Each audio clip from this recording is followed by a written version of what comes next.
बिस्मिल्लाहिर्रहमानिर्रहीम। अस्सलाम वालेकुम। बात करनी है 3-4 अहम इश्यूज़ पर। इमरान खान साहब को हफ्ते के दिन एक और ऑफ़र की गई, उस पर इमरान खान साहब का बड़ा दबंग जवाब आया है। वो जवाब क्या है वो आपके सामने रखूँगा। और पंजाब की ज़रा बात करेंगे कि पंजाब के ऊपर किसी का फोकस नहीं है अभी, क्योंकि मैं लाहौर गया हुआ था 2 दिन के लिए। लाहौर प्रेस क्लब का इलेक्शन था, शाकिर महमूद अवान साहब इलेक्शन लड़ रहे थे, मखदूम अतर साहब हमारे दोस्त वो इलेक्शन लड़ रहे थे। और शाकिर अवान आपको पता ही है कि उनको अगवा किया गया था। और इमरान रियाज खान साहब का मैं पिछले व्लॉग में बताया था कि उन्होंने कहा कि हम ज़रूर सारे दोस्त वहाँ पर पहुँचे, उनको सपोर्ट करें। और हमने तो सपोर्ट ही किया, वोट मेरा तो नहीं था, असदुल्ला खान साहब का था। तो खैर अच्छी खबर ये है कि शाकिर महमूद अवान साहब जो हैं वो गवर्निंग बॉडी के मेंबर जो हैं वो मुंतखब हो गए हैं। तो ये बहरहाल एक अच्छी चीज़ हुई है। तो बाकी मैं लाहौर गया हूँ, कुछ चीज़ें वहाँ देख कर आए हूँ कि क्या है, क्या सूरत हाल है। बहुत से लोगों से वहाँ पर मिले। तो पंजाब के अंदर क्या चल रहा है और तहरीक इंसाफ की पंजाब में क्या नाकामियाँ हैं।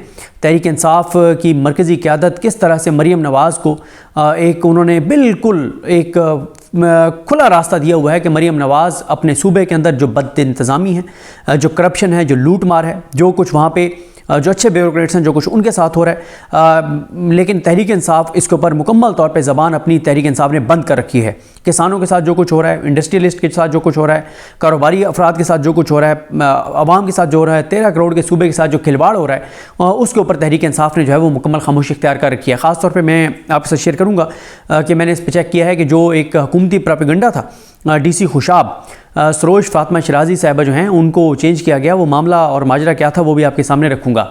लेकिन पहले बात कर लेते हैं इमरान खान साहब को जो ऑफ़र की गई। ये हफ्ते वाले दिन PMLN की तरफ से एक आवाज़ आई कि इमरान खान साहब जो हैं वो मियाँ नवाज शरीफ साहब और आसिफ अली जरदारी साहब के साथ बैठ जाएँ तो पाकिस्तान के 70 साल मसाइल जो हैं वो हल हो सकते हैं। बात यह है कि इमरान खान के बारे में तो पूरी रियासत का बयान ये है कि वो दहशतगर्द है, वो इंतशारी है, वो फसादी है, वो तो गुमराह है, वो और उसके लोग गुमराह हैं, उसको वोट देने वाले भी गुमराह हैं। उसको वोट देने वालों को कभी अकल काम नहीं करता, वो दिमागी तवाज़ुन उनका ठीक नहीं है जो करोड़ों लोगों ने उसको वोट दिया है। लिहाजा इसीलिए 8 फरवरी को जब करोड़ों लोगों ने उसको वोट दिया तो फिर जो चाबी वाले खिलौने बता रहे हैं कि मुल्क के बड़ों ने फैसला किया कि यार ये लोग तो जाहिल हैं, ये लोगों के का अकल काम नहीं कर रहा कि उन्होंने करोड़ों लोगों ने इमरान खान की जमात को वोट डाल दिया है। हालांकि हमने निशान भी काजी फाइजा के ज़रिए ले लिया था, हमने लेवल प्लेइंग फील्ड भी नहीं दी, गिरफ्तारियां भी की, 10,000 बंदे भी उठाए, चार दीवारी का तकद्दुस भी पमाल किया, अगवा भी किए लोग, जो अभी कंपेन भी नहीं करने दी। A और B कैटेगरी के लीडर्स भी नहीं हैं, इमरान खान भी जेल में है, कंपेन भी नहीं चली, निशान भी पास नहीं है, पोलिंग एजेंट भी नहीं होंगे। और उस दिन इंटरनेट भी बंद जो है वो कर दिया गया, मोबाइल सर्विस भी बंद कर दी गई। उसके बावजूद करोड़ों लोगों ने वोट डाल दिया। इन लोगों का दिमाग ख़राब है, इनको नहीं पता, हमें ज़्यादा बेहतर पता है कि इस मुल्क को ये चोर डाकू और लुटेरे जो हैं ये मुल्क को आगे लेकर जा सकते हैं, ये इस मुल्क का मुकद्दर हैं, ये इस मुल्क का मुस्तकबिल हैं। तो लिहाजा उन चोरों डाकू लुटेरों को मुसल्लत कर दिया गया 8 फरवरी को। तो बात यह है कि आपने ये जो चोर डाकू और लुटेरे मुसल्लत हैं, अब कहा जा रहा है कि जी इमरान खान भी साथ इनके बैठे तो 70 साल से जो मुल्की मसाइल हैं वो ख़त्म हो सकते हैं। यानी जो इस मुल्क की तबाही और बर्बादी का सबब है, इमरान खान उन्हीं के साथ बैठ जाए। पहली बात वो, उस पर इमरान खान का जो जवाब आया वो मैं आपके सामने रखता हूँ। लेकिन दूसरी बात एक और है, और वो ये है कि भाई बात यह है कि इमरान खान, जो मैंने पहले अर्ज़ किया कि इमरान खान को तो अभी आप DGI साहब की प्रेस कॉन्फ्रेंस देखें, उन्होंने पूरी प्रेस कॉन्फ्रेंस अपनी जो थी फ़ौज की जो प्रोफेशनल जो एक ज़िम्मेदारियां हैं और जो सूरत हाल है उस पर बताने से के बाद उनकी पूरी प्रेस कॉन्फ्रेंस जो थी जो पॉलिटिकल इश्यूज़ के ऊपर थी, उसका लुबे लुबाब ये था कि पाकिस्तान की तबाही और बर्बादी का सबब तहरीक इंसाफ और इमरान खान है, और दहशतगर्दी की ज़िम्मेदार भी तहरीक इंसाफ है, पाकिस्तान की इकॉनमी की ज़िम्मेदार भी तहरीक इंसाफ है, पाकिस्तान की तबाही, बर्बादी, इंतशार, हर चीज़ की ज़िम्मेदार तहरीक इंसाफ है। और आगे उन्होंने ये भी कह दिया कि नहीं वो मुज़ाकरात अच्छी बात है। भाई जो दहशतगर्द जमात है, जो दहशतगर्द है, मरीम नवाज़ जो बात करती हैं कि इनको दहशतगर्दों की तरह डील करना चाहिए, तो दहशतगर्दों के साथ कौन सी बातचीत होती है, कौन से मुज़ाकरात होते हैं। एक तरफ तहरीक इंसाफ को भी फितना और ख़वारिज जो है वो कहा जाता है कुछ हुकूमती लोगों की तरफ से, और इस्टेब्लिशमेंट की जानिब से भी तहरीक इंसाफ को जो है वो इंतशारी, फसादी और दहशतगर्द जमात एक तरह से कहा जाता है। दूसरी तरफ आप कह रहे हैं कि उनके साथ मुज़ाकरात होने चाहिए, अच्छी बात है। ये बात समझ नहीं आती कि जो इतनी ज़्यादा मुल्क की तबाही का सबब हैं उनके साथ और मुज़ाकरात क्यों भाई। उनके साथ तो वही पॉलिसी होनी चाहिए जो पॉलिसी आपकी चल रही है कि इसको क्रश करें, जो इसके लोगों के साथ किया जा सकता है किया जाए, इनके खिलाफ अदालतों से फैसले करवाए जाएं, इमरान खान को बाहर ना आने दिया जाए। तो इस बात से भी इस बात का पता चलता है कि ये जो मुज़ाकरात हैं सिर्फ एक ड्रामा है, इनमें कोई हकीकत नहीं है। अगर ये जो बात की गई कि मुज़ाकरात अच्छी बात है, इसकी वजूहात कुछ और हैं। तो दूसरी तरफ ये जो कहा गया हफ्ते वाले दिन कि इमरान खान, नवाज शरीफ और आसिफ जरदारी बैठें, भाई इमरान खान तो है ही दहशतगर्द, वो उसके साथ नवाज शरीफ और जरदारी क्यों बैठे? तो ये इस पे इमरान खान ने दो टोक जवाब दे दिया। इमरान खान ने कहा कि नवाज शरीफ पाकिस्तानी सियासत का 12वां खिलाड़ी है, इसकी कोई सियासी हैसियत और औकात नहीं है कि मैं इसके साथ बैठूं, मैं चोरों डाकू लुटेरों के साथ नहीं बैठूंगा। और यही इमरान खान को कहना चाहिए था। जो इस मुल्क की तबाही और बर्बादी के जिम्मेदार हैं, इमरान खान जिस दिन उनके साथ बैठ गया वो इमरान खान की सियासत का आखिरी दिन होगा। और वैसे भी जो इस मुल्क को यहाँ तक लाए। और फिर एक और चीज़ यह है कि भाई इमरान खान के बगैर आप चलाएं ना चीज़ों को। आपने पीडीएम में सारी जमातें, पूरे पाकिस्तान का निज़ाम, पूरे पाकिस्तान के इदारे अप्रैल 2022 से लेकर आज तक, पाकिस्तान की इस्टेब्लिशमेंट, पाकिस्तान का इलेक्शन कमीशन, पाकिस्तान की अदालतें, पाकिस्तान का मीडिया, पाकिस्तान की ब्यूरोक्रेसी, हुकूमतें, सब एक पेज पर हैं, सब एक तरफ हैं। अकेला इमरान खान एक तरफ है और बैठा कहाँ पे? अडियाला में बंद कमरे में बैठा है। तो भाई वो छोड़ देना इमरान खान को। आप कहते हैं कि इमरान खान को लोगों ने वोट नहीं दिया, 8 फरवरी को नहीं दिया लोगों ने वोट, आपकी बात मान लेते। उसकी ना कोई आपके मुताबिक ना कोई सियासी हैसियत है और उसको आपने सजाएं भी दे दी। गद्दार भी आपने उसको, सैफर में भी आपने सज़ा दिलवा दी, इद्दत केस में भी आपने उसको सज़ा दिलवा दी। आपने इमरान खान को मॉरली, फाइनेंशियली हर तरह से करप्ट साबित करने की कोशिश की। तो आपने सब कुछ करके देख लिया ना, उसको माइनस करें। आप चलाए ना उसके बगैर मुल्क, चला लिया ना आपने 2.5 साल में, जो मुल्क के साथ हशर नशर आपने कर दिया है। तो इमरान खान ने दो टोक जवाब दे दिया कि मैं इन चोरों, डाकुओं, लुटेरों के साथ नहीं बैठूंगा। और इमरान खान को यही कहना चाहिए था। पाकिस्तान के लोग इमरान खान से यही एक्सपेक्ट करते थे।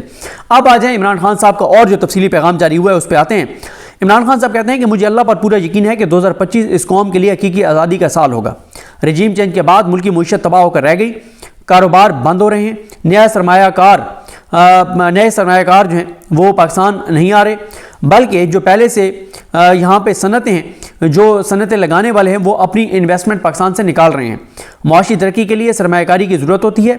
मईशत की इस बदहाली की 4 बुनियादी वजूहात हैं। पहली वजह, मुल्क में कानून की हुक्मरानी का खात्मा।